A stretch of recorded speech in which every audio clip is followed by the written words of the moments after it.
हिमाचल प्रदेश के पूर्व मुख्यमंत्री और नेता प्रतिपक्ष जयराम ठाकुर ने मंगलवार को पांवटा साहिब में आयोजित जनसभा में प्रदेश सरकार और प्रशासन पर तीखा हमला बोला। उन्होंने आरोप लगाया कि मुख्यमंत्री सुखविंदर सिंह सुक्खू और कुछ प्रशासनिक अधिकारी सुनियोजित तरीके से हिंदूवादी विचारधारा से जुड़े लोगों को निशाना बना रहे हैं। ठाकुर ने कहा कि सरकारें आती जाती रहती हैं, लेकिन अधिकारी जनता की भावनाएं कुचलने की कोशिश न करें। जयराम ठाकुर ने पांवटा साहिब की हालिया घटना का जिक्र करते हुए कहा कि एक नाबालिग बेटी के लापता होने के बाद उसके परिजन गुहार लगाते रहे, लेकिन प्रशासन ने कोई ठोस कदम नहीं उठाया। जब पुलिस को पता था कि बेटी कहाँ है, तो उसे परिजनों को क्यों नहीं सौंपा गया, उन्होंने सवाल किया। उन्होंने आगे कहा कि पीड़ितों की मदद की बजाय भाजपा नेताओं, जिनमें डॉक्टर राजीव बिंदल और सुखराम चौधरी शामिल हैं, के खिलाफ हत्या के प्रयास जैसे संगीन मुकदमे दर्ज किए जा रहे हैं। ये हमें सरकार से पूछना है, ऐसा क्यों? जिन पे एफआईआर दर्ज करनी थी उनको तो आपने छोड़ा है, और हमारे नेताओं पे ऐसा क्यों? वो इसलिए क्योंकि वो उस बेटी के साथ खड़े थे, इंसाफ के साथ खड़े थे। आज ये जो इन्होंने परिस्थिति पैदा की है कांग्रेस सरकार ने की है, इस तरह से कांग्रेस सरकार अपना झूठा और दबाव डालकर ये हमारे नेताओं पर जो इस प्रकार से एफआईआर दर्ज करवा रही है, बिल्कुल गलत है। और मेरा आपसे निवेदन है, अब ये आक्रोश रैली यहाँ पर निकाली है, अगर ये एफआईआर वापस नहीं हुई, आने वाले समय में इसके गंभीर परिणाम सामने आएंगे। मैं केवल इतना ही कहना चाहूँ। आपने 2 घंटे का समय क्यों दिया? आप ज्यादा समय ले लेते। लोग इंतजार करते रहे 2, 3, 4 घंटे तक, और जब कि हमें इसके खिलाफ लोगों में जो उबाल था, आज वर्तमान की सरकार, सुक्खू की सरकार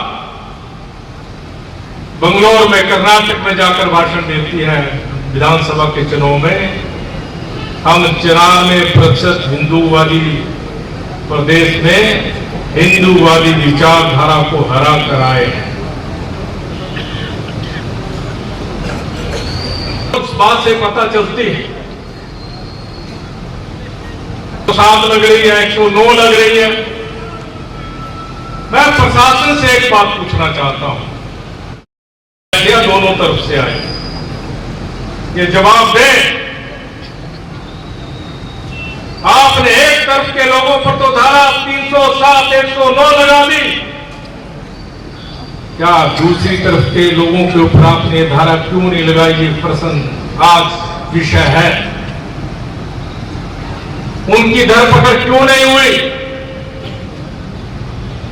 एक तरफा कार्रवाई क्यों हुई? किसके कहने पर हुई? इस बात का जवाब हिमाचल प्रदेश की कांग्रेस की सरकार को देना होगा। आज बदले की भावना से काम कर रही है। डॉक्टर राजीव बिंदल जी और हम दोनों साथ थे। हम तो लोगों को समझा रहे थे, बातचीत कर रहे थे प्रशासन के साथ, पूरा प्रशासन हमारे साथ था। फिर किस चीज की एफआईआर दर्ज होगी भाई? मैं प्रशासन को कहना चाहता हूं, एक नहीं, आप सैकड़ों एफआईआर दर्ज करो। इस तरह की धमकियों से हम डरने वाले नहीं।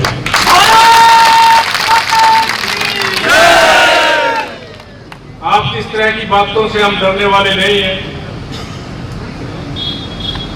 ये शांति रिपेयर इलाका है इस क्षेत्र का। अगर समय रहते आप कार्रवाई करते, सख्त कार्रवाई करते, तो एक घटना नहीं होती। इस घटना की पूरी जिम्मेदारी इस प्रशासन के ऊपर है, हिमाचल प्रदेश की सरकार के ऊपर है। कहना चाहता हूं आपको, इस तरह की घटनाएं हर दिन घटेंगी, हर दिन घटेंगी। ये विचारणीय विषय है। बनी है सरकार से बातचीत की है। सरकार हिलती नहीं, सरकार काम नहीं करती, कानून व्यवस्था पर काम नहीं करती।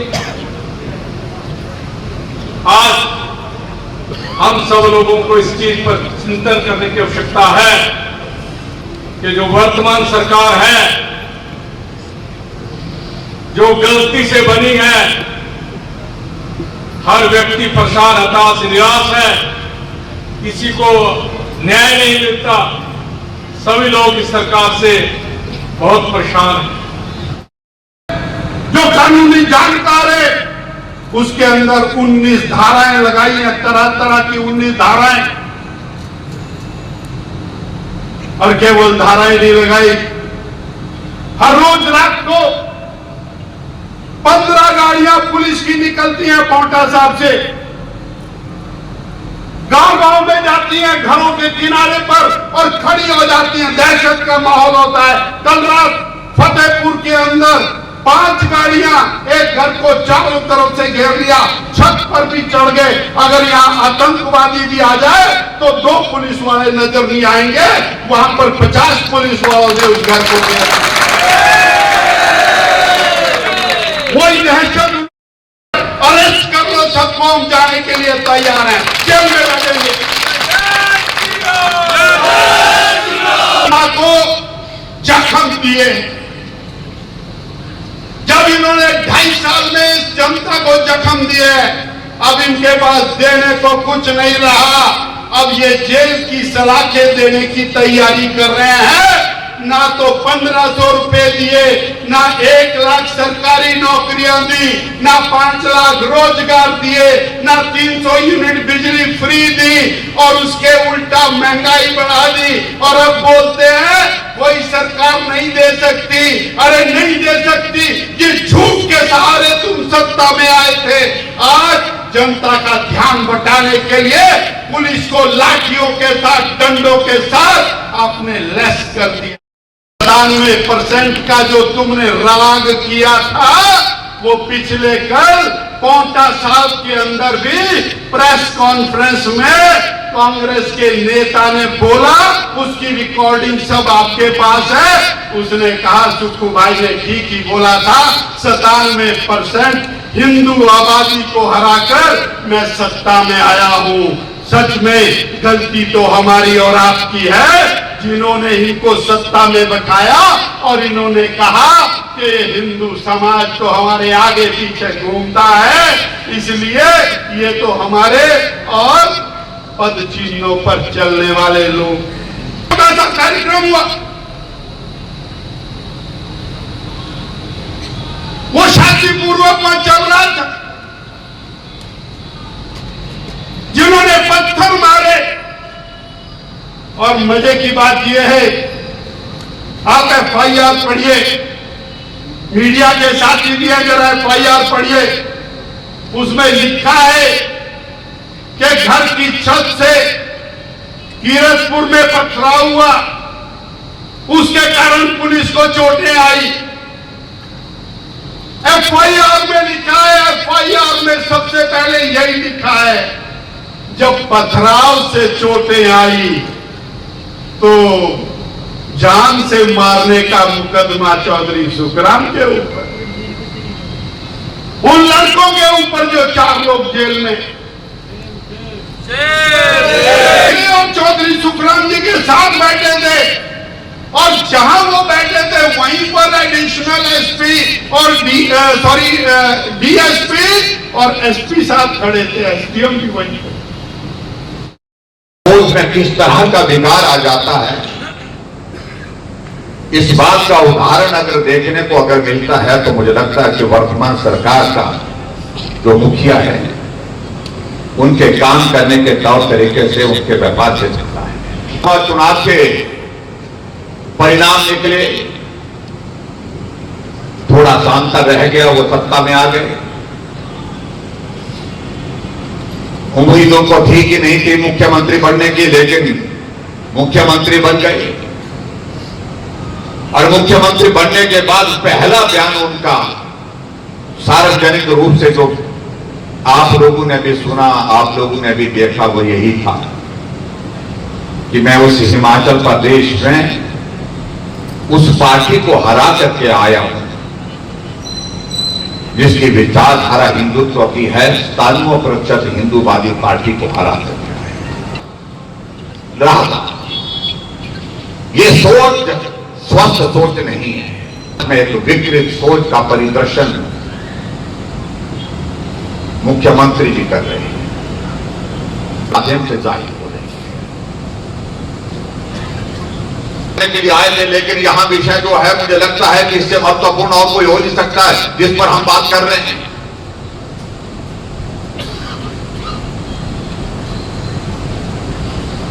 ये देवभूमि हिमाचल प्रदेश में ऐसे हालात आज से पहले कभी नहीं देखे।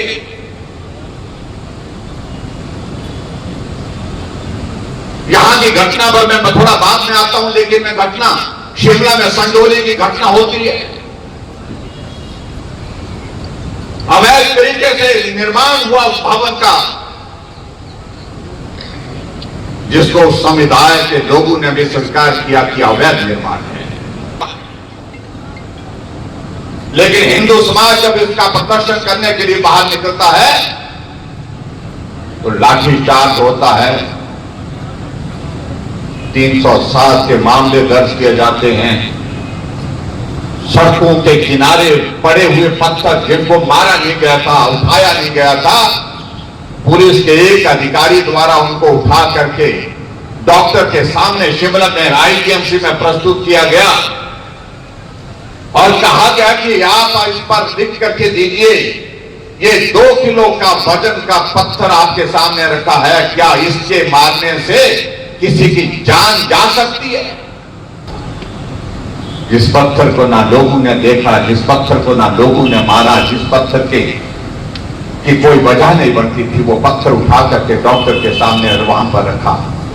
वजह उसके पीछे एक थी कि डॉक्टर लिख करके दे कि 307 का मामला दर्ज हो सके, अटेम्प्ट टू मर्डर का मामला दर्ज हो सके, और इसलिए डॉक्टर को बार बार दबाव डाल करके ये कहा जा रहा था कि आप इसको ग्रीवियस इंजरी कहिए, इससे जान जा सकती थी इस पत्थर से, ये लिखिए। प्रशासन जो नाच कर रही है सरकार के कहने पर, सरकार के इशारे पर, तो ये प्रशासन की हिम्मत तब बढ़ती है जब उनको लगता है कि हमको ऊपर से संरक्षण है। गलतफहमी में मत रहो भाई, ये संरक्षण अपनी सुरक्षा भी नहीं कर पाएगा आने वाले समय में जो हालात हैं। मेहरबानी के इस दौर से बाहर निकलना चाहिए। अरे मैं तो हैरान इस बात को लेकर के हुआ, एक अधिकारी हाथ में डंडा लेकर के चले हुए, आपके साथ पुलिस है, आपके आगे पीछे पुलिस है, आप मैजिस्ट्रेट हैं, ये डंडा उठाने की आवश्यकता आपको क्यों पड़ी? और जिस तरह से उस व्यक्ति की भाषा थी, उस अधिकारी की भाषा थी, वो भाषा बर्दाश्त करने लायक नहीं। तो भाषा के साथ साथ उसकी तो लैंग्वेज थी, जो बॉडी लैंग्वेज थी उसकी,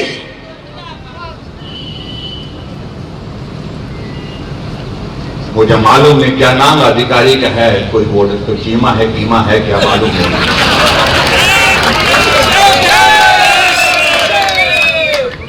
आप बर्दाश्त की हदों से बाहर जा रहे हैं,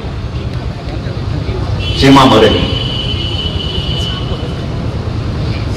हम जनप्रतिनिधि हैं, जनता की भावनाओं की वजह से। अगर कोई सोचे, हम इस बात को मानते हैं कानून से ऊपर कोई नहीं है, अगर हमें यह पाठ सिखाया जाता कि आप कानून से ऊपर नहीं है, तो मैं उन अधिकारियों को भी कहना चाहता हूं कि आप भी कानून से ऊपर नहीं। इस बात को उनको भी समझना, कार्रवाई नहीं करते हैं, लेकिन समोसा मुख्यमंत्री का मुख्यमंत्री तक नहीं पहुंचा, उस पर कार्रवाई हो जाती है। किस काम में लगना चाहिए सरकार को और जिस काम में लग गई है सरकार? हाई लेवल इंक्वायरी,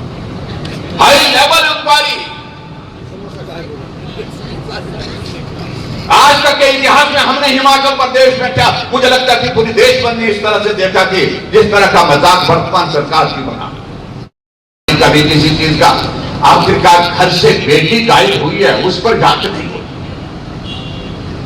क्या जवाब है इस बात का? बताएं तो सही।